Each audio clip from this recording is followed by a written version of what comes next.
kan shadow-nya Zerli. Jadi kebiasaan pembelajaran Zerli yang ngasih pembelajaran. Iya. Jadi sampai kelas 3 ini jadi terbiasa lagi Bu, dia menerima pembelajaran dari Zerli. Jadi guru yang kelasnya nggak terlalu dihiraukannya. Perintah pun kadang didengarnya, kadang dilakuinnya kalau ustazanya ngomong, tapi kalau enggak juga gitu. Tunggu Zerli perintah lagi, baru dia baru didengerinnya. Sama teman juga kayak gitu Bu, kadang mau dijawabnya juga. Azar ditanya lagi apa yang ditanya temannya, baru dijawabnya. Bu Eni, informasi Bu Sherly ini udah pegang Balkis itu dari kelas 1 SD gitu. Jadi masalahnya adalah si Balkis hanya patuh nurut sama Bu Sherly, even sama temennya juga dia masih dengerinnya Bu Sherly aja. Itu gimana tuh Bu? Ya, oke. Ini kalau yang sekolah dulu ya, yang sekolah dulu. Ini selalu sering terjadi ya di mana sekolah inklusif gitu ya. Yang saya nggak tahu ya sebenarnya perkembangan sekolah inklusif itu di sekolahnya Balkis itu seperti apa. Hanya saja ini selalu yang terjadi kalau di sekolah gitu. Karena bukannya apa-apa, permasalahan yang terjadi adalah saya nggak tahu ya kondisi, nanti mungkin Mbak Zirli bisa cerita. Jadi gini, yang terjadi kebanyakan di sekolah itu adalah si anak ini lebih percaya kepada GP. Kenapa? Karena satu, saya nggak tahu, saya koreksi aja kalau misalnya ada sesuatu yang salah ya, karena kan saya hanya menemukan satu kasus yang terjadi di beberapa sekolah. Jadi kenapa dia bisa hanya tergantung sama GP saja? Karena ada suatu pendapat bahwa di sekolah inklusif itu ada perbedaan gitu loh, perbedaan antara murid ABK dengan murid yang reguler. Jadi kadang-kadang ini fenomena itu terjadi biasanya karena guru sendiri gitu. Jadi misalnya guru itu merasa bahwa anak ini adalah yang lebih tahu adalah GP atau guru pendamping. Kenapa? Karena memang biasanya itu ya memang yang mengetahui soal keberadaan guru pendamping itu ya guru anak ABK itu adalah guru pendamping. Tapi fenomena ini yang saya selalu betulkan gitu ya, bahwa di satu kelas itu sebenarnya anak itu murid itu adalah bukan murid guru pendamping walaupun di ABK. Secara keseluruhan, secara klasikal itu adalah murid si guru itu. Gitu loh, paham ya? Di sini kita posisikan dulu situ. Guru pendamping adalah orang yang di hire atau dipekerjakan oleh sekolah ataupun orang tua. Itu nggak ada masalah. Tetap ya kedudukannya adalah guru pendamping. Dia yang mengetahui memang secara konsisten, secara apa namanya, secara detail kondisi anak, karena memang dia mendampingi keseharian gitu. Nah yang terjadi adalah kebanyakan si guru ini, oh ada guru pendamping ini gitu loh. Jadi saya ya agak kebantu lah, tapi tidak seperti itu gitu loh. Ini yang terjadi ya. Saya nggak tahu kalau di sekolahnya Balkis. Jadi akhirnya untuk masalah kondisi yang sebenarnya kondisi Balkis itu, secara kalau kita bikin IP ya atau PPI, malah justru guru pendamping yang tahu. Nah, yang terjadi sekarang kebanyakan akhirnya sampai di mana program pendidikan individualnya atau PPI atau IP-nya itu biasanya itu dikerjakan oleh guru pendamping dua-duanya, akademik dan non akademik. Tapi kalau bagi saya ya sebagai konsultan, saya nggak pernah mau memberikan guru-guru pendamping itu laporan secara akademik, karena bagi saya itu adalah tanggung jawab guru. Jadi setiap saya masuk ke satu sekolah yang saya bantu untuk LSC-nya ya, atau Learning Support Center-nya, atau divisi ABK-nya, atau apapun bentuk namanya, itu saya selalu bilang kepada guru, ini adalah murid kalian, bukan murid guru pendamping saja, gitu loh. Jadi kenapa di dalam materi saya menyatakan bahwa guru pendamping juga berkewajiban untuk membantu guru utama. Sama dengan guru utama juga seperti itu. Nah, jadi kenapa sampai di mana Balkis percaya dengan guru pendamping? Nah, itu biasanya fenomena seperti itu. Terus yang kedua, pada saat guru ke Balkis hanya paham dengan guru pendamping. Karena gini, Mbak Zirli, jadi kalau guru itu mengajarkan itu kan di kelas ya. Di kelas berapa orang dalam satu kelas? 20 paling banyak. Ya, 20. Banyak Nah, banget. guru satu kan ya. 20 anak ya, termasuk Balkis itu, biasanya guru itu kan memberikan secara klasikal, secara umum. Ayo anak-anak buka bahasa Indonesia halaman 10. Nah, di situ kita ceritakan tentang perawatan tubuh, anggota tubuh. Jadi yang namanya merawat anggota tubuh yang pertama apa? Kalau untuk badan, pakai mandi, ya betul sekali mandi, panjangkan. Nah, disitulah kewajiban dari guru pendamping itu yang menerjemahkan tanda kutip bahasa saya. Jadi sepanjang kalimat yang dikeluarkan oleh si guru itu, makanya kita langsung transfer ke anak itu. Kita berikan ke anak poin-poinnya saja untuk Balkis. Karena ingat, autistik atau anak berkebutuhan khusus yang berhubungan dengan kognitif, itu biasanya itu hanya diberikan tidak panjang gitu ya. Jadi kalau untuk membersihkan badan, harus apa Balkis itu loh yang mama beli, misalnya kalau pakai Balkis bisa panjangnya pakai clue gitu ya. Tapi kalau membersihkan badan dengan apa? Oh dengan mandi. Ya jadi dengan mandi. Kalau gigi dengan gosok gigi, itu yang Balkis tiap hari gosok gigi. Jadi kalimat guru itu yang sepanjang kali lebar kali tinggi itu kita terjemahkan oleh si guru pendamping. Nah, makanya kenapa dia lebih percaya kepada guru pendamping, karena lebih guru pendamping itu yang tahu pemahamannya tentang Balkis. Oh ternyata Balkis itu bisanya begini, oh ternyata Balkis itu wajar, karena memang tahu kesehariannya. Nah, bagaimana supaya guru ini lebih dekat kepada si anak gitu ya, lebih dekat kepada si anak adalah dengan cara satu, saya suka memberikan satu simulasi kepada si anak yang dengan cara gini, Balkis, tapi kerjasama ya sama guru ya, kerjasama dengan guru dengan melakukan ini. Bu, kita kerjasama yuk, kita bikin simulasi supaya Balkis itu mau ngomong sama ibu. Nanti saya minta Balkis untuk menghapus papan tulis. Apa ibu coba perintahkan, nih panggil nih gitu ya misalnya, Balkis ke sini. Oh, Balkis dipanggil, misalnya guru pendamping dari situ. Nah, nanti sudah dekat dengan gurunya bilang, Balkis tolong hapus papan tulis, itu aja kalimatnya. Nah, terus saja kalimat-kalimat seperti itu yang sifatnya, oh ternyata kalau aku sudah menghapus papan tulis, aku dikasih ucapan terima kasih sama guru loh, gitu. Jadi itu ada reinforcernya seperti itu. Nah, jadi libatkanlah si anak ini dengan kegiatan yang dilakukan oleh si guru itu, apapun bentuknya, dengan kalimat-kalimat yang sangat sederhana. Jadi dia itu bisa untuk lebih memahami bahwa guru saya bukan hanya Mbak Zirli ya namanya, Mbak Zirli, tapi ada juga guru saya adalah ini, Zerli. Nah, jadi seperti itulah yang harus kita jembatani hubungan itu. Nah, kalau sewaktu-waktu gimana kalau misalnya Mbak sendiri nggak datang gitu loh? Apakah anak ini tidak datang juga gitu kan? Nah, itu permasalahannya. Nah, permasalahan ini biasanya kalau tidak hadir, biasanya ada satu sekolah, ada dua pendapat sih ya. Ada yang di sekolah yang pernah saya curhat ya, dapat curhat dari orang tua, kalau guru pendamping tidak hadir, maka anak tidak hadir. Nah, itu sangat-sangat rugi sekali orang tua. Sampai saya berpikir, saya bilang ini nggak boleh seperti ini gitu kan.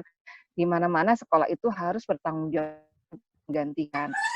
Idealnya kalau dalam sekolah inklusi itu selalu ada satu semacam mungkin ya ketua divisinya.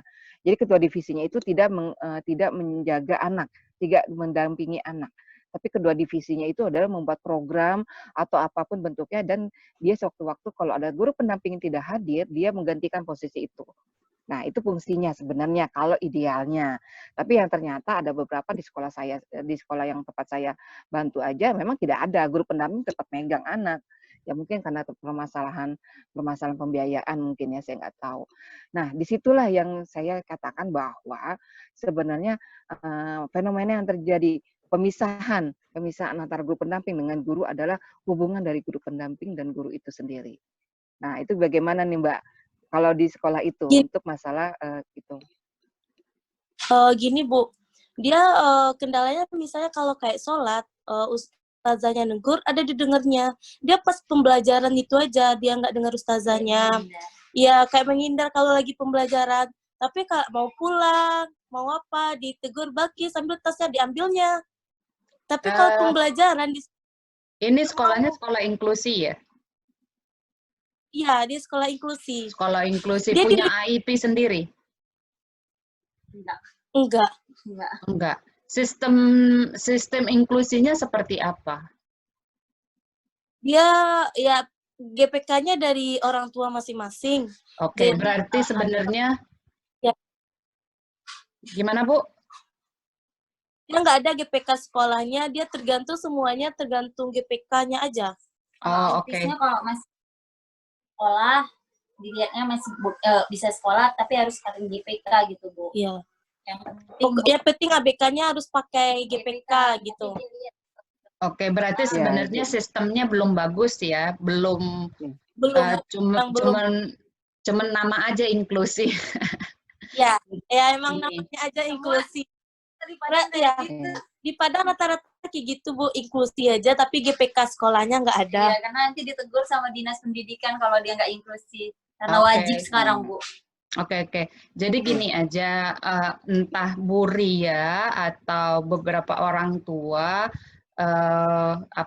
kayak bikin bantuan ke sekolah, karena kan kalau kita mengharapkan semua sekolah yang lakukan, satu belum tentu sekolahnya paham, dua belum tentu sekolahnya siap gitu. Jadi kemungkinan kedua hal ini yang sekolahnya Balkis belum bisa. Jadi dianya belum siap memang, dan resource-nya, sumber dayanya dia juga nggak punya. Sumber daya itu bukan cuma orang, tapi juga perangkat-perangkat di kelas yang dia belum siap. Jadi Bu Ria bisa siapkan, atau satu kelas itu ABK-nya nggak cuma Balkis kan ya? Biasanya satu atau dua. Balkis aja, Bu. Kemarin dua, tapi yang satu sanggup sekolah, nggak bisa ikuti pembelajaran, jadi dia nggak sekolah lagi. Kalau satu angkatan kelas 3 misalnya, ada berapa kelas?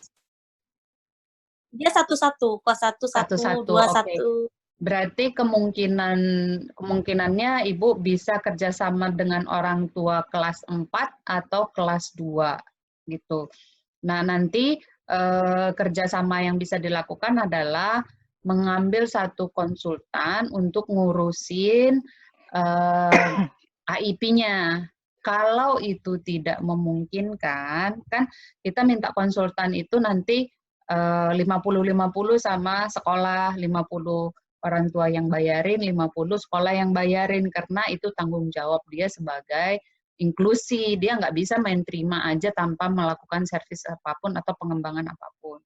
Kalau memang ternyata dia bilang, oh kami nggak ada dana, bla bla bla bla, itu biasanya begitu ya, berarti Bu Ria yang harus menyiapkan sendiri AIP-nya gitu. Kemudian minta waktu seminggu 2 kali itu ketemu sama guru kelas, supaya apa, Miss-nya ini kan GP itu bukan, tadi Bu Eni bilang bukan guru utama. Jadi Balkis harus mendengarkan guru utamanya. Nah, masa transisi ini kita nggak bisa langsung cabut begitu aja Miss-nya. Nanti yang dilakukan adalah siapkan IP, ajak mereka ketemu orang tua, guru kelas, GP, sama Kepsek. Karena Kepsek yang punya wewenang di sini. Nanti Ibu bilang, Bu, dari hasil kurikulum yang sedang berjalan, ini AIP Balkis. Siapa yang bikin? Oh, ada, saya punya konsultan. Nanti ini yang akan disiapkan. Saya minta tolong, bilangnya gitu ya. Saya minta tolong, saya disiapkan weekly plan, jadi kayak program pengajaran seminggu ke depan. Nggak mungkin ada guru ngerjain pengajaran itu hari itu juga. Dia harus siapkan seminggu. Tapi umumnya rata-rata hari itu juga. Jadi ini juga supaya guru-guru itu menyiapin. biasanya itu disiapin hari H. Bahkan nih dia datang sebelumnya, hari sebelumnya dia bilang kita besok ngerjain ini ya, pas hari H-nya beda lagi. Itu nggak boleh begitu, apalagi untuk anak-anak ABK. Anak-anak yang mainstream aja, reguler aja nggak bisa digituin, apalagi yang anak-anak ABK, apalagi dia sudah inklusi. Jadi mintakan bahwa tolong siapkan weekly plan, itu wajib. Kemudian kalau dia bilang, oh nggak bisa gini, oke kalau gitu saya minta kamu punya kurikulum besar. Nah, dari kurikulum besar ini nanti saya mau buatkan yang disesuaikan sama Balkis. Saya minta LKS yang akan dikerjakan. Gituin. Jadi minta LKS supaya bisa dikejar di rumah. Nah, untuk yang sekarang minta ketemuan dulu, lalu Ibu Sherin sama Bu Ria minta untuk pelajaran-pelajaran yang Balkis sudah bisa, Bu Sherinnya itu duduk satu bangku berbeda sama si Balkis. Jadi nggak duduk deket-deketan lagi. Satu bangku berbeda. Jadi bisa ngawasin. Itu hanya untuk pelajaran yang dia sudah bisa. Jadi kalaupun dia salah, biarin aja. Gitu. Iya. Jadi misalnya let's say olahraga dia kan sebenarnya suka, cuman kadang mau dengerin, kadang enggak. Miss-nya dari jauh aja. Iya. Dari jauh. Kalau olahraga Iya, sekitar 5 langkah. Kalau misalnya ternyata dia udah bisa, nggak usah kelihatan sama Balkis. Gitu. Tapi miss-nya itu harus selalu membawa catatan. Harus selalu membawa catatan itu. Jadi miss harus punya walking table itu loh, meja berjalan. Ya, miss harus punya meja berjalan. Di dalam meja berjalan itu ada pensil, ada pulpen, ada kertas, ada kartu bergambar yang diperlukan sama Balkis. Jadi kapan aja dibutuhkan itu bisa dipakai. Harus punya itu. Kemudian miss harus punya data. Misalnya Balkis nangis sama siapa saja. Balkis ngambek pas pelajaran apa saja. Balkis nggak mau dengerin di jam berapa aja. Kadang beda-beda guru dia, tapi di jam yang sama. Jangan-jangan jam itu jam dia lagi pusing-pusingnya. Jadi kita nggak bisa nih main tebak-tebakan. Di situ nanti di kolom-kolomnya itu Miss tulis jam, orang, pelajaran, sama lingkungan. Misalnya di kelas kah, di lapangan kah, di kantin kah, atau di mana. Jadi Miss-nya itu tinggal checklist aja. Kecuali untuk yang jam ya, yang jam Miss tulis aja jam 10 bla bla bla bla. Tapi kalau sisanya itu checklist. Jadi Miss sebenarnya nulisnya nggak banyak gitu. Tapi data ini penting gitu. Ada lagi pertanyaannya Miss? Yang ini ya? Yang sama tadi temannya. Ya, teman. Iya. Iya. Senta dulu apa saya dulu? Ibu boleh, Bu. Oke. Kalau teman ya, jadi memang kalau peran GP itu terlihat itu pada saat sosialisasi ya. Kalau pada saat sosialisasi itu terlihat sekali pada saat istirahat gitu ya. Itu terlihat banget. Walaupun di dalam kelas harusnya memang harus ada gitu ya. Nah, disitulah yang nantinya sebenarnya kalau anak seperti Balkis ya, atau yang notabene dengan autistik, memang segala sesuatunya harus kita jelaskan. Misalnya gini, saat bermain dengan teman, ceritakan dulu dia sedang main apa, tujuannya untuk apa, cara mainnya bagaimana. Jadi mungkin bisa jadi dia tidak mau bermain dengan teman karena bisa jadi dia memang nggak ngerti apa sih yang harus dilakukan pada saat bermain dengan mereka itu gitu. Nah gitu, yang satu itu biasanya terjadi.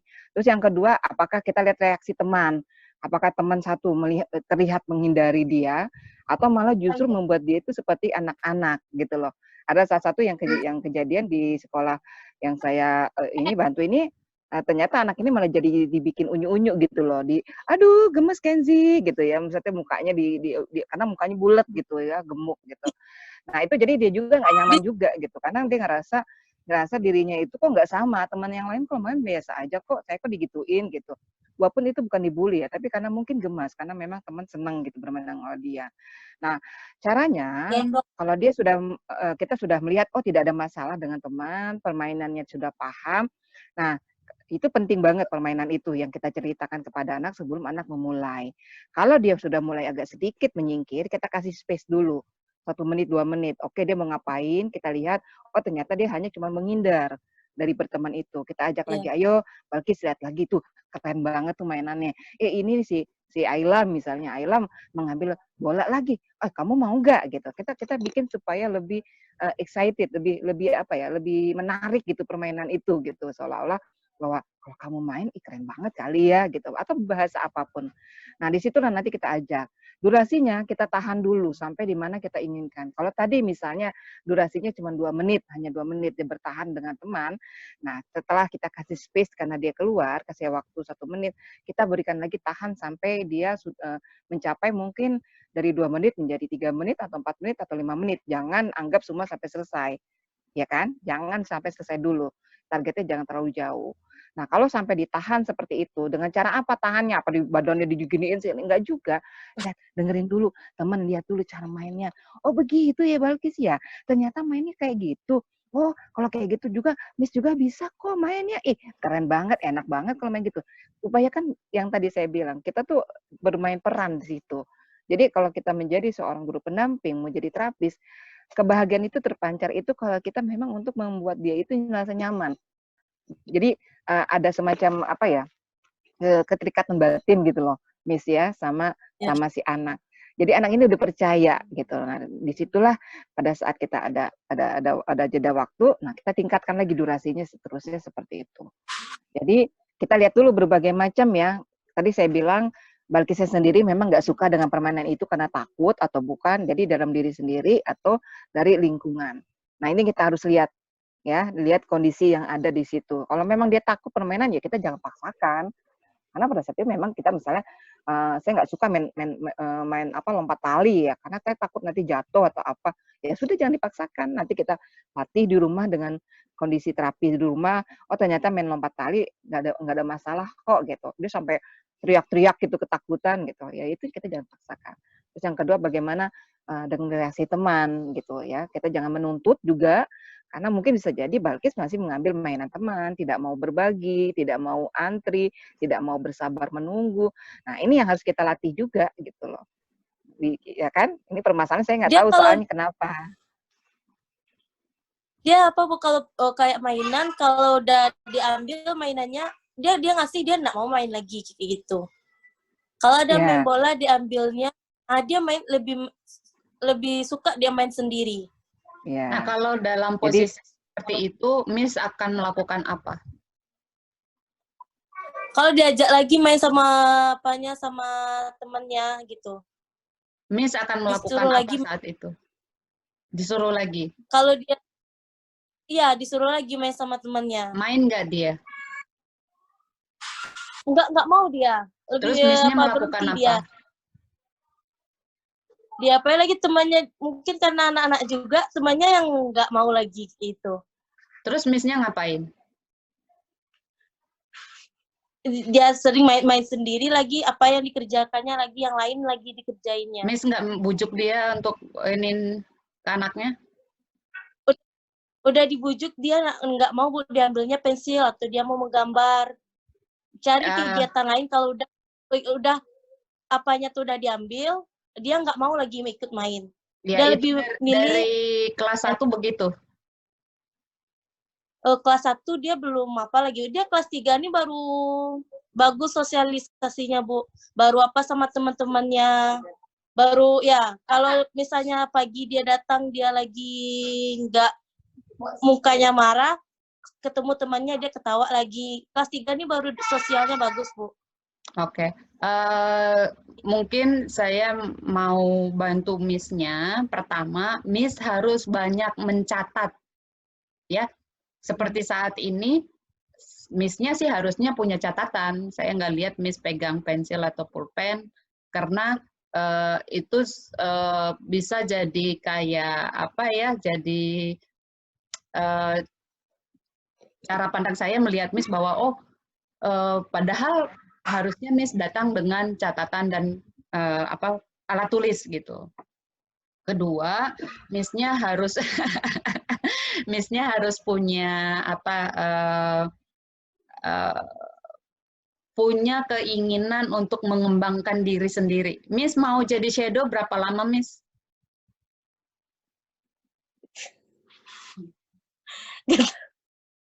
Ya. Waktu saat ini masih bisa. Nah, tapi kan Miss itu nggak akan selamanya jadi shadow, benar? Shadow ini kan jadi batu loncatan aja. Miss pasti punya cita-cita nanti jadi entah jadi guru atau jadi pemilik sekolah gitu. Nah, gunakan kesempatan ini yang jadi shadow ini untuk belajar. Jadi Miss harus punya mindset di kepala Miss itu bahwa saya dengan Balkis itu adalah saya belajar tapi saya digaji.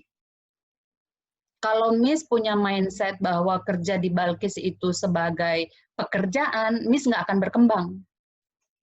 Tapi kalau di kepala Miss tanemin, saya kerja dengan Balkis, itu sebenarnya saya belajar tapi saya dibayar. Gitu. Nah, dengan begitu, setiap ada masalah, Miss akan cari di Google. Google itu semua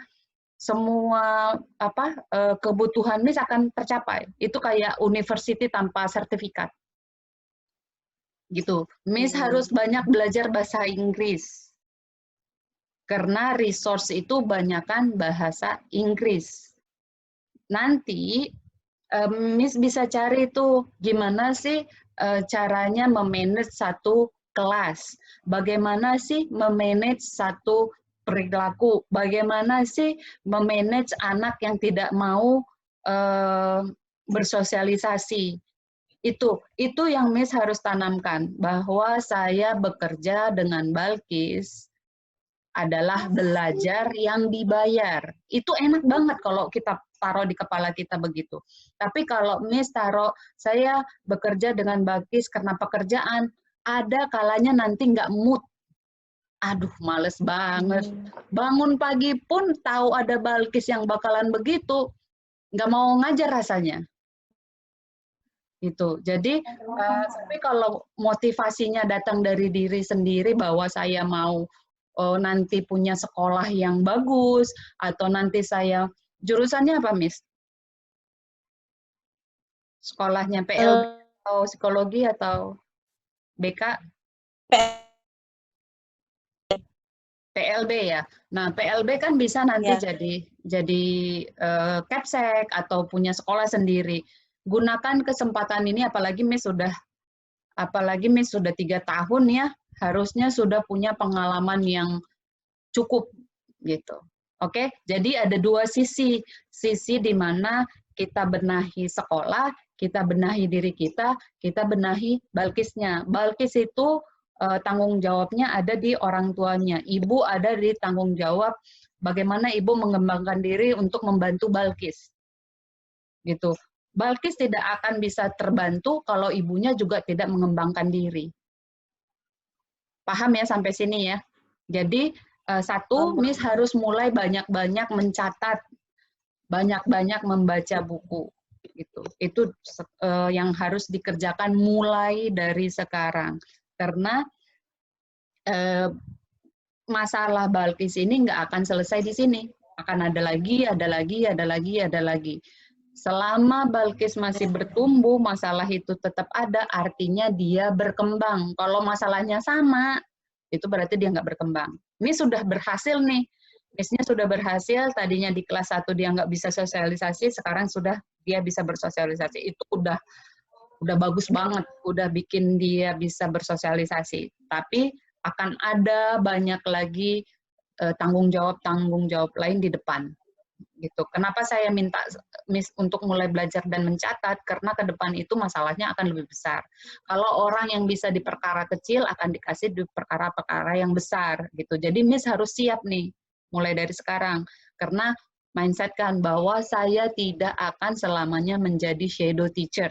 Saya mau jadi pemilik sekolah. Saya mau jadi kepala sekolah, saya mau jadi PNS, bla bla bla bla bla bla gitu. Itu yang harus Miss tanamkan supaya ada motivasi untuk belajarnya. Jadi kembali lagi mengenai apa sosialisasi ya, Miss bisa kerjasama dengan orang tua atau tanya sama guru atau kapseknya, boleh nggak sih Balkis itu bawa mainan dari rumah? Jadi teman-temannya lihat apa tuh bla bla bla, jadi mereka tertarik. Atau Miss cari satu orang di kelasnya dia yang kayaknya bakalan bisa ngebantu Balkis nih. Jadi Missnya bilang, nanti tanya Balkis ya. Kalau dia udah tanya, Miss kasih satu permen misalnya, supaya besok-besok dia mau lagi nanya. Gitu. Hanya nanya misalnya, kamu bawa apa? Nah, di rumah tuh si Balkisnya udah disiapin. Kalau ada yang nanya, kamu mau apa? Kamu bawa apa? Dia akan jawab, aku bawa bla bla bla bla bla. Udah satu pertanyaan aja dulu. Besok minta lagi itu orang yang sama, namanya buddy. Jadi orang yang mau bekerja sama dengan Balkis. Itu dulu aja, karena langsung apa ya, Miss-nya berpengharapan dia dalam satu kelompok itu akan susah dan sulit, jadi sulat. Gitu. Oke, ada pertanyaan lagi nggak, Miss? Tanya sama temennya, Balkis kamu hari ini bawa apa gitu. Biasa itu lagi pertanyaannya. Kalau dia sudah bisa jawab, berarti besok pertanyaannya bisa diganti. Kadang Balkis nanti kalau ditanya orang kamu bawa apa, nanti jawabnya gini. Itu kan sampai di sekolah dia lupa tuh kan, Bu. Iya. Kadang itu bisa pakai kertas gitu ya, Bu, ditulis ya. Betul. Nah, makanya papan berjalan itu penting sekali. Jadi Ibu punya program apa di rumah, itu digeneralisasikan di sekolah. Tapi untuk menjembatani ke sana, visual aid-nya harus sudah disiapin. Si papan berjalan itu nanti penuh tuh dengan visual aid yang dibutuhkan. Jadi nggak pas mau nanya udah disiapin dulu. Jangan, harus sudah disiapkan. Misalnya tinggal ngasih lihat gitu. Ya Bu. Oh berarti nanti di rumah Dina ajarin dulu, tanya Balkis kamu bawa apa, terus nanti digeneralisasikan aja ya Bu. Iya, itu masuk ke social questions. Dia kan udah masuk nih, ditanya nama kamu siapa, tinggal di mana, umurmu berapa. Ini yang harus diperbanyak variasinya. Kamu suka apa? Kemarin nonton film ini enggak? Kamu suka lagu ini enggak? Gitu. Bu, kalau temennya kan suka tuh kan Bu. Kalau lewat itu bisa nggak? Jadi kita suruh tanya lewat video call. Bisa banget. Kemarin kan si Balkis itu udah punya teman yang ke rumah kan, yang 2 orang. Coba aja mereka video call dulu. Si temennya itu sudah dikasih skrip dulu.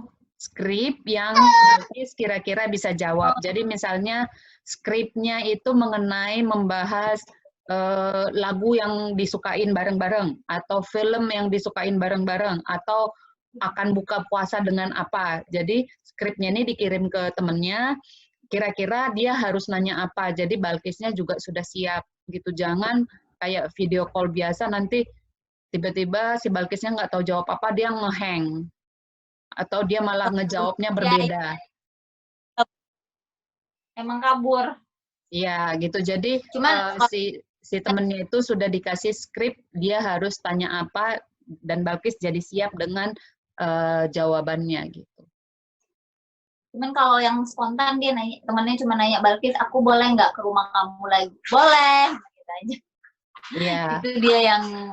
Kalau Balkis itu spontan. Dia mungkin dia bisa jawab spontan itu seputar makanan ya, seputar makanan, kemudian nyanyi bareng, kemudian apa? Coba aja cari tahu kira-kira yang spontan dia jawab itu yang dia si temennya itu dikasih juga. Kamu boleh nanya ini gitu. Di luar skrip.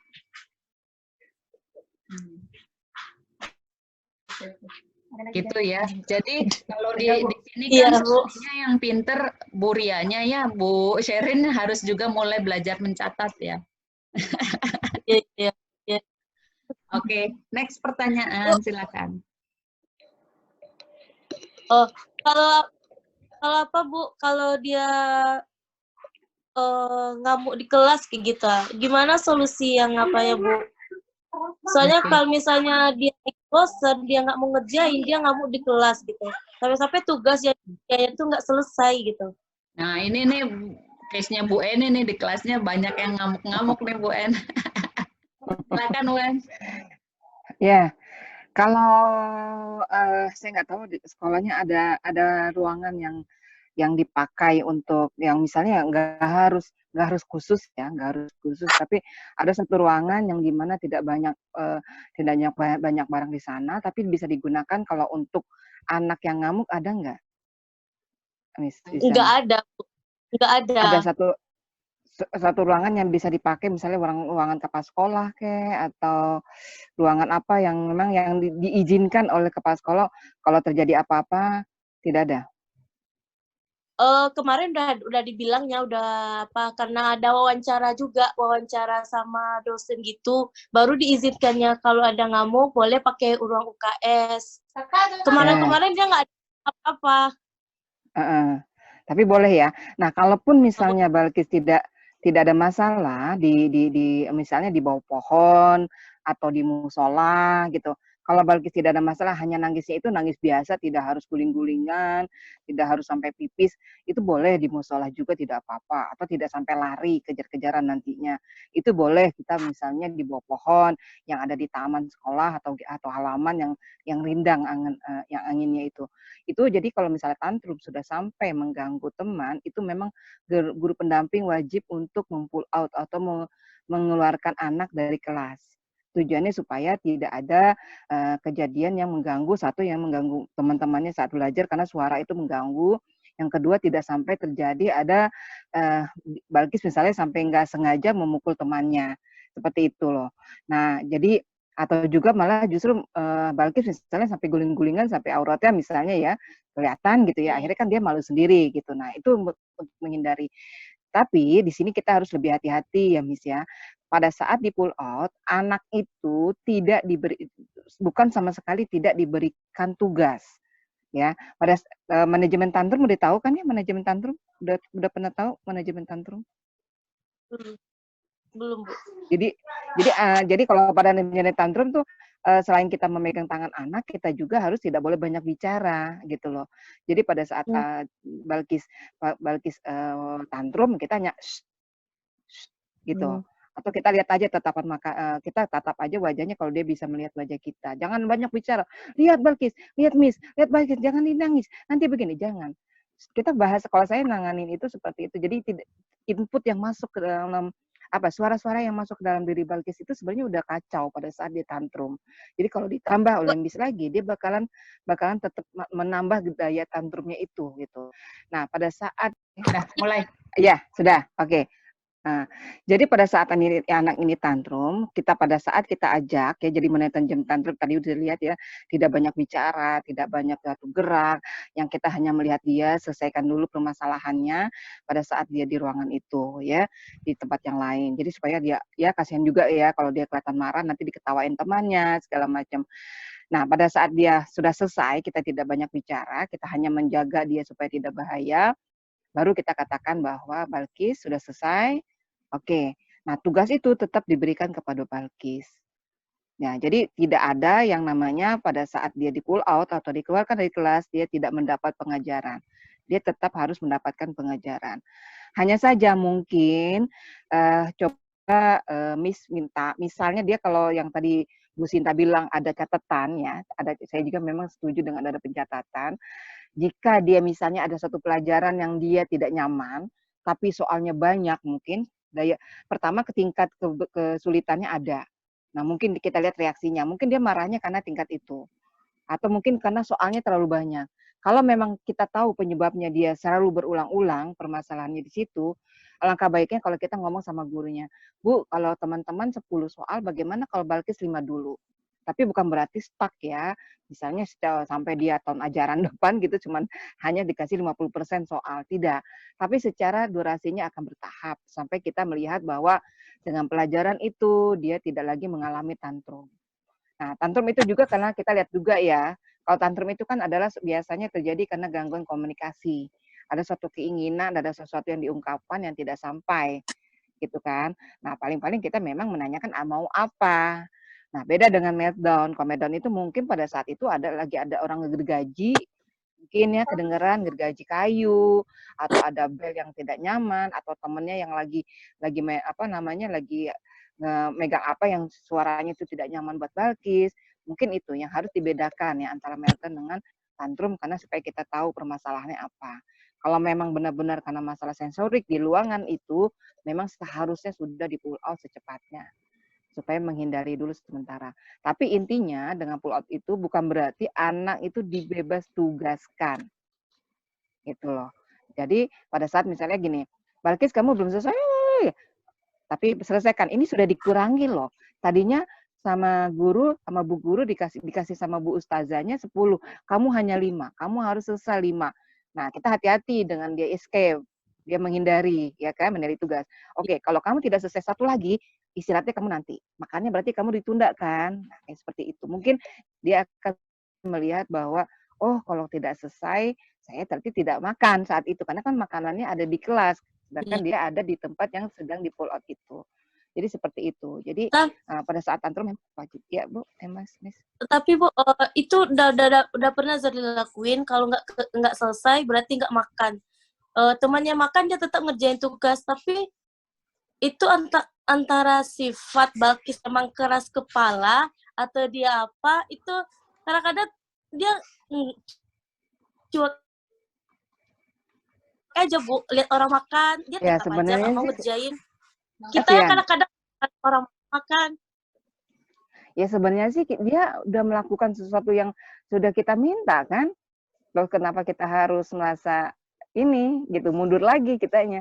Jadi gini, satu hal yang memang tadi saya bilang, kalau sekiranya memang Balkis itu mampu hanya 5 soal, karena dia 5 soal dulu gitu. Sudah habis makan, dia akhirnya masih ngerjain.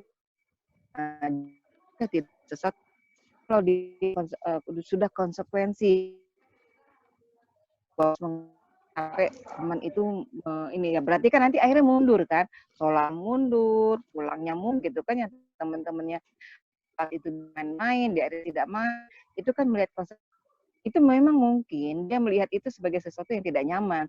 Berarti jangan kita melihat bahwa, ih kasihan banget dia nggak main. Bisa jadi emang dia memilih itu tidak main dulu gitu loh.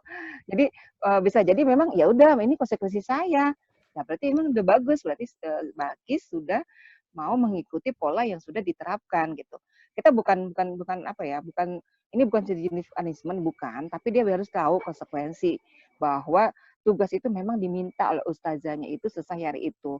Tapi tadi saya bilang, kita harus lihat dulu, jangan sampai dia sudah jelas-jelas tidak suka, kayak kemarin Balkis itu yang, kalau nggak salah Balkis yang bilang katanya mata pelajaran matematikanya 2 ya, dalam 1 hari.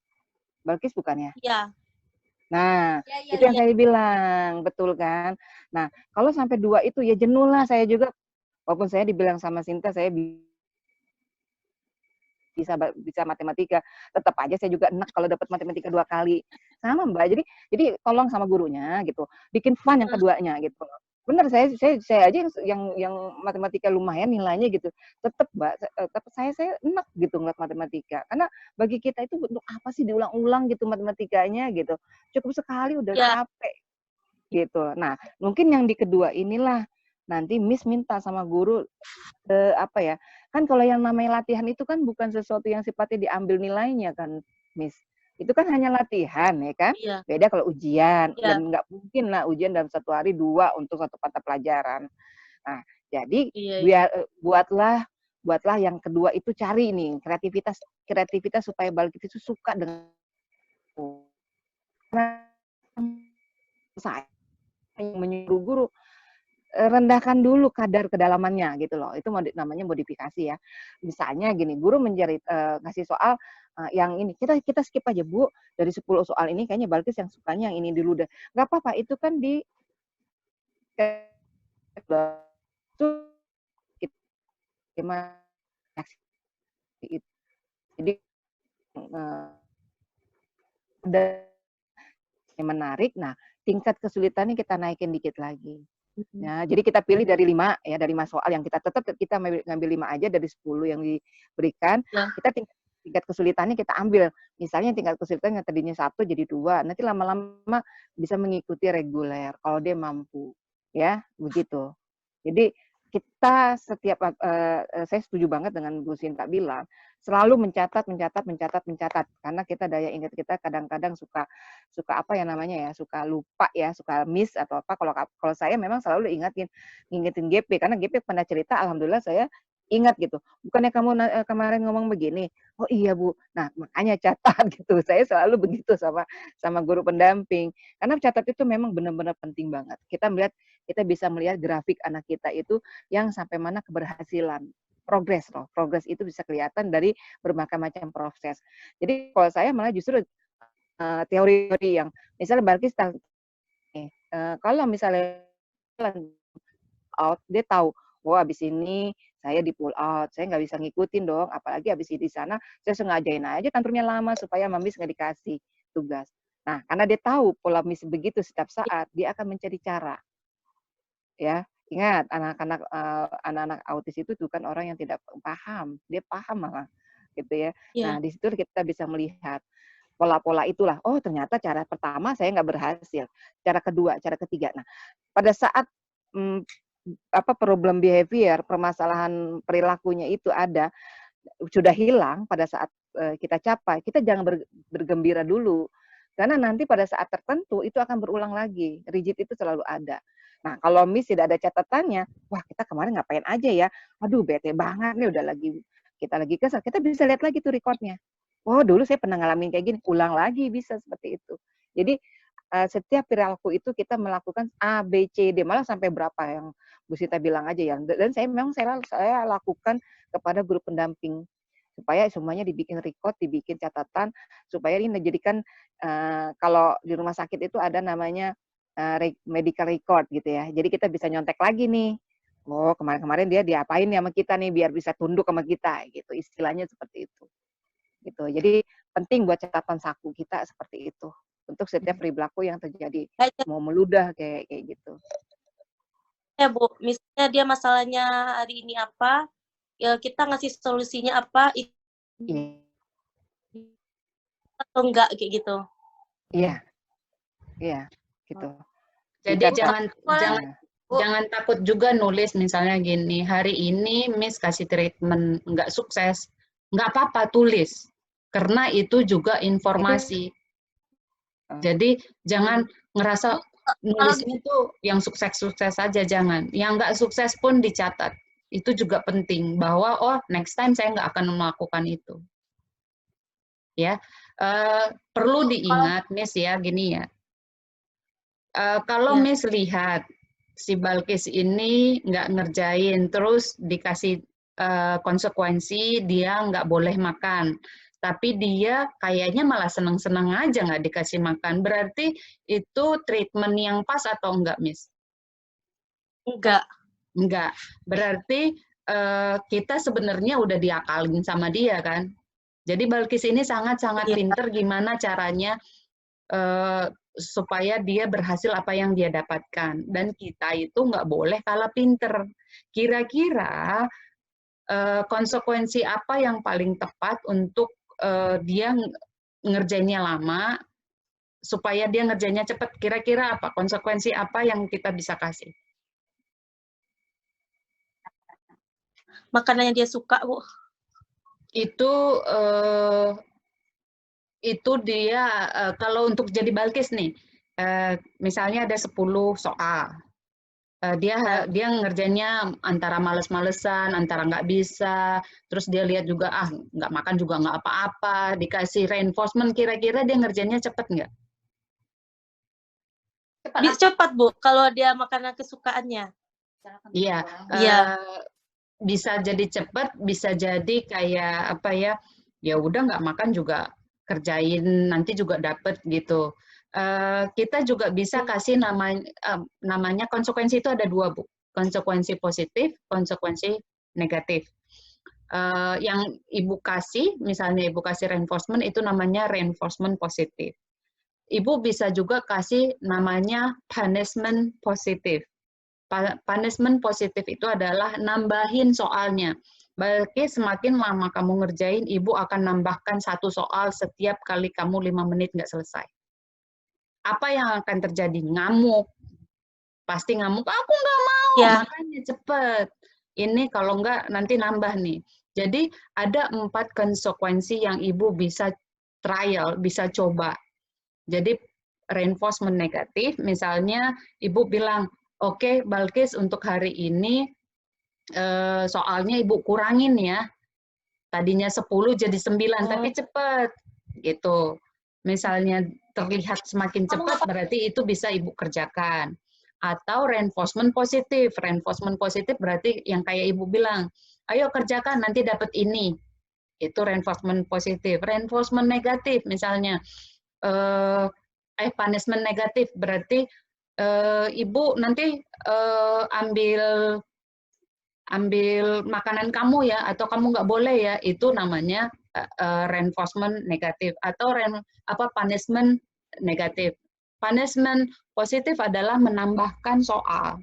Jadi ada 4 konsekuensi cara yang Ibu bisa kerjakan. Jadi jangan stuck dengan satu cara. Ini yang saya bilang tadi pentingnya belajar gitu supaya nggak satu cara, nggak satu teknik gitu.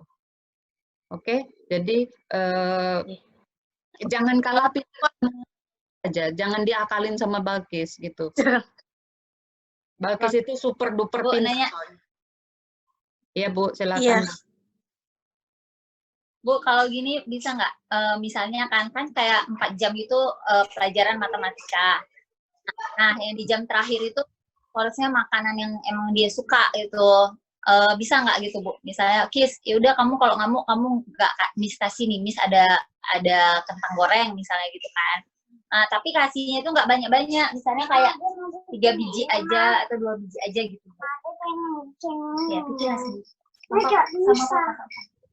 Kalau soal makanan ini kan agak, Bu ini mungkin pasti paling tahu lah, karena di sekolah, di kelas itu dihindarin sekali reinforcement makanan. Ya. Karena satu, teman-temannya akan lihat, itu akan menimbulkan masalah baru. Kemudian, Balkisnya nanti jadi tidak bisa membedakan kepatuhan di rumah sama di sekolah karena sama-sama reinforcement-nya gitu. Ya, benar. Terutama dia sudah kelas 3. Nanti mau kelas 4 apa iya kita akan kasih makanan juga gitu. Makanya mulai masukkan mainan sebagai reinforcement dia terutama di sekolah gitu. Bisa lewat board game, bisa yang gamenya tangible gitu ya, yang bisa dipegang, tapi yang unik-unik. Biasanya kata Bu Eni itu di abang-abang SD tuh banyak yang unik-unik ya Bu ya. Jadi yang murah meriah malah karena biasanya itu lebih kena ke anak-anak. Jadi hindari menggunakan makanan terutama kalau anaknya sudah kelas 3. Kalau kelas 1, kelas 2 masih it's okay. Tapi kalau kelas 3, karena kita mau nge-shape anak ini menjadi kelas 4, hindarin. Kalaupun memang harus diberikan, berikan pada saat break time, istirahat, atau saat akan pulang. Jadi itu kayak reinforcement gede. Tapi enggak in between. Gitu. Tapi kalau kayak apa Bu, misalnya dia suka nggak, jadi kalau udah selesai boleh gambar ya, bisa nggak Bu?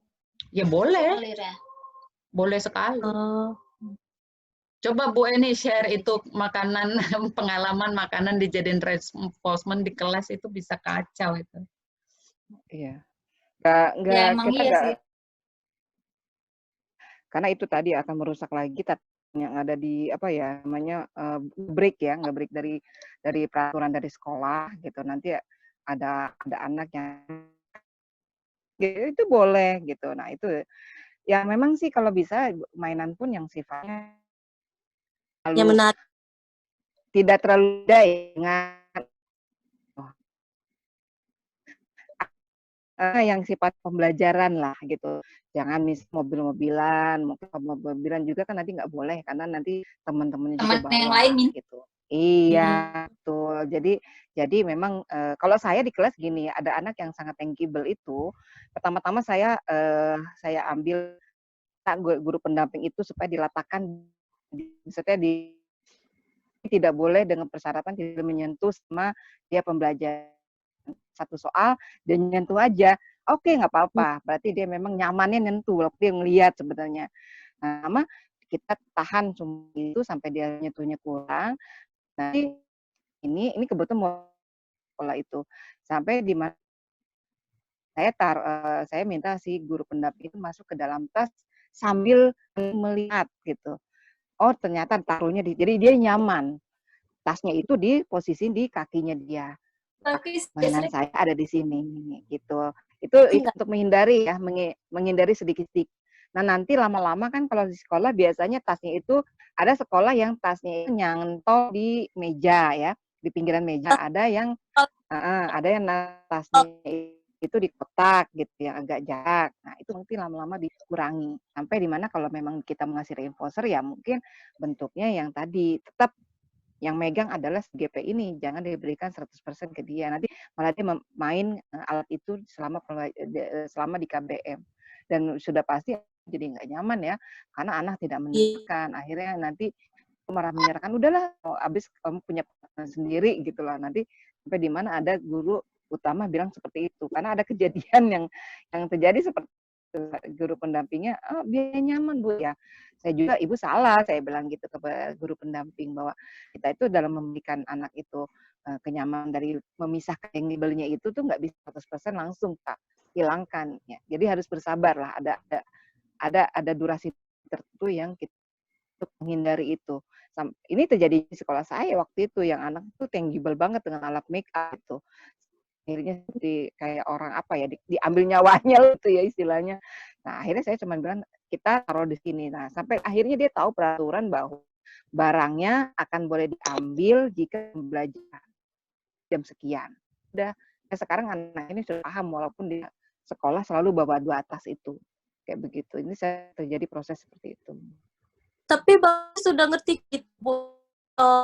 Saya disuruh gambar, dia gambar, dikasih. Nanti kalau datang ustazahnya yang lagi, gambarnya ditutup lagi ya. Terus ustazahnya datang, bahas gitu, langsung ditutupnya, Bu. Apanya, buku apa tuh, apanya tuh. Ya.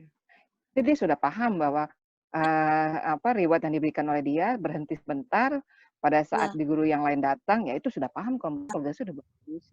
Jadi dia sudah siap untuk nanti bisa dilanjutin lagi.